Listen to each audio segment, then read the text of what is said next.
भूमिका पण आडमुठेपणाची नव्हती, आता सोपस्कर पार पडेल सगळं.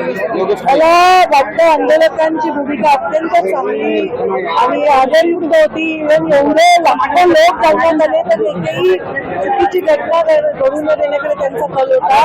आजही दीपक कोराळेंनी त्यांचे मुद्दे मांडले. सन्माननीय मुख्यमंत्री महोदय त्यांच्याशी अत्यंत विस्तृत ऑन रेकॉर्ड ते बोललेले आहेत आणि मला वाटतं असं एवढं सहज उपोषणकर्त्यांशी मुख्यमंत्री महोदय बोलत नाही, पण पहिल्यांदा बोलले कारण धनगर आरक्षण हा विषय त्यांच्याही जीवाच्या अत्यंत जवळचा आहे.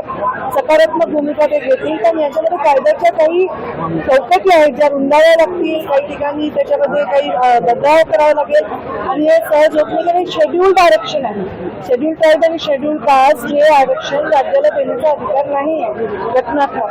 त्याच्यामध्ये काही चर्चा करणं हे आवश्यक आहे तज्ज्ञांशी, ॲडव्होकेट जनरलशी. सुप्रीम कोर्टात सुद्धा एक विषय आहे, तिथेही आपली भूमिका मांडणं आवश्यक आहे.